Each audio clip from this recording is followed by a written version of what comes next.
지난주에 이어서 요셉의 감사 두 번째 시간으로 함께 나누려 합니다. 지난주의 말씀에 우리가 함께 기억하기에 요셉은 꿈을 꾸었고 그 꿈이 하나님께서 보여주신 꿈이고, 그리고 요셉은 그 꿈대로 이루어질 거라고 생각을 했어요. 하늘의 해와 달이, 또 별들이, 형들의 많은 집단들이 자신의 집단을 향해서 이렇게 절하는 모습. 아, 내가 우리 집에서 가장 크고 위대한 사람이 되는구나.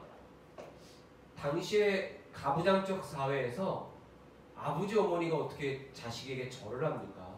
지금도 우리나라 절하십니까? 아버지 어머니가 자식들에게 절하십니까? 안 해요. 어른에 대한 공경과 어른이라는 그러한 이 사회 속, 과거 가부장적 사회에서는 가장의 한마디면은 모든 게 다 이루어졌던 시대죠. 근데 요셉의 꿈에는 그 아빠, 엄마까지 자기에게 절을 한다라는 거죠. 자기 별에게. 그래서 기대를 했었죠. 내가 어떤 사람이 될까? 내가 과연 어떤 사람이 될까? 그런데 현실과 이 요셉의 꿈과는 너무 어긋났습니다. 왜요? 그의 삶은 굉장히 힘들었죠. 화가 나는 형들이 요셉을 웅덩이에 던졌었고, 그러다가 죽을 뻔하다가 어떻게 극적으로 야 그냥 팔아먹자, 동생 팔아먹자 해서 웅덩이에서 꺼내서 다시 가게 됩니다. 어디로요? 애굽이라는 나라로. 대제국의 노예로. 그 시대 때는 노예제도가 있었거든요. 그래서 노예로 팔려가고, 거기서도 순탄하지 못했죠. 인정받는다 싶더니만, 잘 된다 싶더니만 또 안 돼요. 그래서 감옥에 가게 됩니다. 요셉은 현실에서의 삶과 그가 가졌던 꿈과는 점점 멀어지게 됐었죠. 하지만 그는 늘 하나님의 함께하심을 믿었고 신뢰했어요. 하나님의 함께하심을 신뢰했었던 요셉, 과연 그에게서는 어떤 감사가 있었을까요? 그를 통해서 우리가 느낄 수 있는 건 무엇일까요? 오늘 다루고자 합니다. 요셉이 감옥에서 감옥에 잡혀온 그런 고위 관료분들에게 꿈을 해석해주고, 그가 이야기하죠. 나는 유대인입니다. 히브리 땅에서 끌려온 사람인데 여기서도 나는 옥에 갇힐 일을 하지 않았어요. 라고 자신의 억울함을 이야기를 합니다. 누가 봤는지 어떻게 압니까? 모르죠. 화면에 보면 뭐가 보이죠? 아주 모든 각도에 CCTV가 달려 있습니다. 모든 각도에 CCTV가 달려 있어요. CCTV의 역할은 뭐죠? 감시하는 거죠. 우리 교회에도 CCTV가 있어요. 여기 뒤에 출입구. 우리는 또 3개인가 4개가 있어요. CCTV가. 제가 단 건 아니고 전에 목사님이 다셨죠.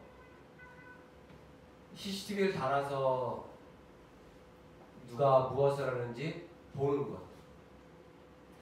CCTV의 용도는 아무도 없을 때에 이 공간이 침범되지 않게, 침범됐어도 누구의 소행인가 밝혀내는, 그래서 밝혀내는 것뿐만 아니라 예방 차원도 있다는 거예요. 누가 무엇을 하려고 해도 조심해야겠네, 거긴 가면 안 되겠네, 걸리겠네. 요셉은 항상 하나님이 지켜보신다라고 여겼습니다. 항상 내가 지켜보고 있다. 두 눈으로. 하나님께서 내가 어디에 있든지 나를 지켜주신다는 것. 그래서 시편에서는 내가 바다 끝에 가서 거기 있을지라도 하나님께서 거기서도 나와 함께 하시고, 또 내가 사망의 음침한 골짜기를 가더라도 하나님께서는 나와 거기서도 함께 하신다고 그렇게 고백을 해요. 여러분들은 교회에 올 때에만 이곳에 하나님이 있다라고 생각을 하십니까? 아니시겠죠? 교회에 올 때에만 하나님이 여기 있다가 어서 오렴, 어서 오라 라고 하나님이 반갑게 맞이해 주시는 게 아니에요. 하나님과 함께 손을 잡고 여기까지 걸어온 것이죠. 그래서 앞서 우리가 그 찬양을 부른 겁니다. 주와 같이 길 가는 것 즐거운 일이 아닌가. 우리 주님 걸어가신 그 길을 나도 따라 걸어가고 주와 함께 걸어가는 삶. CCTV를 보여드린 것은 그것이에요. 요셉은 어디에 있든지 보디발의 아내가 자신을 유혹하더라도 주변에 아무도 없었습니다. 그 아내의 유혹을 오케이 하고 하룻밤을 잘 수도 있었을 거예요. 하지만 요셉은 그렇지 않았습니다.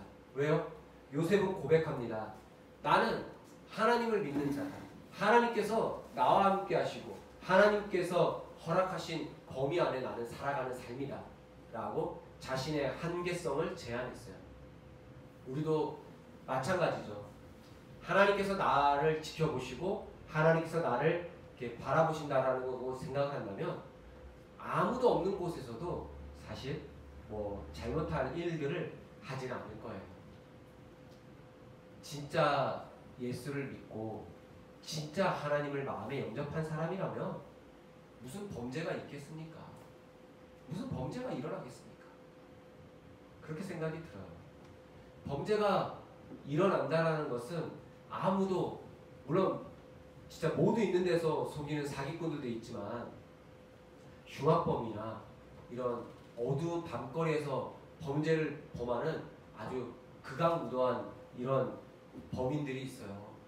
또 여성을 괴롭히려는 범인들, 이런 범인들, 약자들, 어린아이, 노약자 괴롭히고 이렇게 뭔가 내 힘으로 짓누를 수 있으면 짓눌러서 억압하려고 하고 또 아무도 보지 않는다라고 여길 때에는 함부로 하는 그러한 행동들.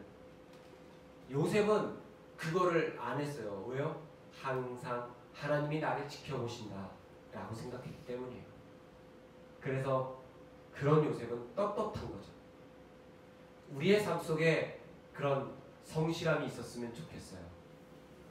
하나님이 살아계시고 하나님이 나를 지켜보고 있다라면 어떠한 일을 하더라도 우리는 성실할 수밖에 없다는 것이죠. 우리의 매일매일의 감사들, 우리의 매일매일의 감사는 성실함에서부터 이루어집니다. 늘 사람이 있든 없든 그 자리를 신실하게 지키는 것. 하나님께서 그렇게 지키신 것처럼 하나님께서 그렇게 살아오시고 사람들과 함께 여기까지 오늘도 여전히 살아 계셔서 일하시는 것처럼 우리도 그 성실함을 봐야겠죠. 요셉의 성실함은 그럼 어디서 나올까요? 하나님의 말씀에서 나오는 겁니다. 요셉의 성실함은 하나님의 마음, 그 마음은 무엇입니까? 말씀이죠. 하나님의 말씀, 이 성경책을 통해서 요셉은 하나님의 마음을 품게 됩니다. 그리고 그 말씀대로 살아가게 하는 것이죠. 창세기의 기록 시기는 여러 시기로 나눠지지만 이것이 거의 완성된 것은 바벨론 포로 후기입니다. 그러면은 바벨론 포로 후기 때 이 학사 에스라, 제사장 겸 학사 에스라가 신명기를 가지고 오고 하나님의 말씀의 중요성을 강조합니다. 창세기에서도 요셉 이야기를 통해서 우리가 볼 수 있는 것은 바로 하나님의 말씀을 소중히 여긴다는 거예요. 그 말씀을 소중히 여기는 삶은 성실로 이어집니다. 늘 하나님 말씀 안에 여전히 하나님 말씀을 붙잡고 사는 신실함을 유지하고 있는 이스라엘 사람들이에요. 보면 지금 화면 왼쪽 사진은 통곡의 벽에서 기도하는 유대 랍비들을 볼 수가 있어요. 수염도 기르고 모자도 쓰고 유대 랍비들이 하나님께 기도해요. 정해진 시간에 정해진 마음을 담아 계속 하나님 기도하고, 오른쪽은 토라를 담는 통이에요. 말씀을 담는 통, 성경책 케이스라고 할 수도 있겠네요. 그런 토라가 담겨진 두루마리 또 말씀 구절이에요. 저걸 이렇게 쭈르륵 피면은 또 하나님 말씀이 쭈르륵 나옵니다. 그래서 하나님 말씀을 날마다 붙잡고 살아가려고 합니다. 이스라엘 사람들의 모습은 때론 극단적인 자기 민족만을 위한 모습이 다른 민족과 세계에 거북함을 보여줄 때가 많이 있지만 그들의 부정적인 모습을 말고 저는 그들에게 긍정적인 것을 이 시간 이야기하고 싶다면 바로 이거예요. 이들은 자신의 삶의 기준이 있어요. 자신의 삶의 자기 민족의 삶의 기준은 하나님 말씀에서 벗어나지 않으려고 안간힘을 쓴다는 거예요. 요셉처럼 말이죠. 어쩌면 오늘날의 요셉은 이스라엘 사람들일 수도 있어요. 물론 그것이 다 잘하는 그들의 삶의 모습이 아니라는 것은 제가 앞서 말했죠. 하지만 본받아야 될 것은 이스라엘 사람들이 바로 요셉 이야기를 통해서 그래 어떠한 상황 속에서도 하나님의 말씀을 붙잡고 성실함을 유지해야 되는구나 라는 거죠. 어찌됐든 간에 세계를 움직이는 보이지 않게 세계를 움직이는 큰 인물들은 거의 유대인들입니다. 부정할 수가 없습니다.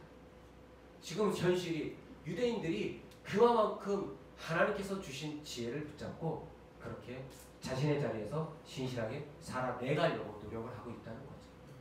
어떻게 생각하면 기복으로 이어질 수도 있겠지만 기복을 이야기하는 것은 아닙니다. 제가 중요한 것은 하나님의 말씀을 내 마음에 붙잡고 살아갈 때에 자신의 자리에서 성실하게 지혜롭게 그것을 헤쳐나가면 분명 어떠한 중요한 그런 높은 위치에 누군가를 더 섬길 수 있고 누군가를 더 사랑할 수 있는 그러한 삶으로 이어질 수 있다는 것이 요셉 이야기의 포인트입니다. 그래서 성실함을 유지하는 삶 굉장히 중요하죠. 그래서 시편에는 이런 말씀들이 있어요. 요셉이 저렇게 붙잡혀가고 현실과 어긋난 삶을 살아갔지만 시편에서는 이렇게 이야기합니다. 우리 말씀 한번 같이 읽어볼까요? 시작! 청년이 무엇으로 그의 행실을 깨끗하게 하리이까? 주의 말씀만 지킬 따름이니이다. 아멘. 청년의 때에 우리가 글쎄요 눈에 보이는 나이로 따지면 안 될 거예요. 눈에 보이는 나이로 따질 건 아니에요. 눈에 보이는 나이로 따질 수도 있죠. 저 구절이. 하지만 우리는 모두가 청년 아닙니까? 청춘 아닙니까? 나이가 60살이 돼도 80살이 돼도 100살이 돼도 여전히 고등학생이에요. 마음만. 추억은 고등학생 때 학창시절의 추억을 가지고 살아가고 있는데요. 모르겠지 민서? 이제 그때가 올 거야 민서야. 알았지? 민서가 20살이 되고 또 40살이 되고 민서가 엄마가 되고 그럼 그때를 알 거야. 청년이 무엇으로 그의 행동을 잘 깨끗하게 할까? 하나님의 말씀만 지키고 살아간다면 그 행실이 깨끗하겠구나. 저는 욥의 이야기를 통해서 이 말씀이 떠올랐습니다. 마지막 한 구절을 한 번 더 읽어볼까요? 시작! 주의 말씀은 내 발의 등이요 내 길의 빛이니이다. 아멘. 하나님의 말씀이 내 발의 등이고 빛이 된다는 거예요. 길이 되고.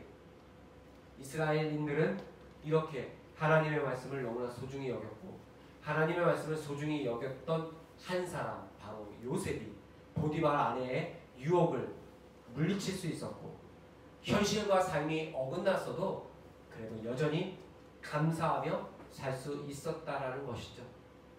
우리가 추수감사로 2주 연속으로 우리 함께 말씀을 특별히 나눕니다. 우리의 생각과 우리의 삶이 때론 동떨어지는 것 같아도 요셉을 생각하며 우리는 계속 꿈을 꾸며 현실 속에서 하나님 말씀 붙잡고 신실하게 살아내 봅시다. 살아갈 때에 분명 우리는 어느 순간 토끼와 거북이가 경주한 것처럼 그렇게 처음에는 토끼보다 뒤처지는 것 같지만 우리가 성실하게 걸어갈 때에 어쩌면 쉬고 있는 그 토끼를 또 잠을 자고 있는 토끼를 제치고 우리가 더 앞서가지 않을까. 앞서가는 크리스찬이 됐으면 좋겠어요. 앞서가는 예수 믿는 멋진 우리 요셉과 같은 우리 모두가 되기를 예수님의 이름으로 소망합니다. 기도하겠습니다.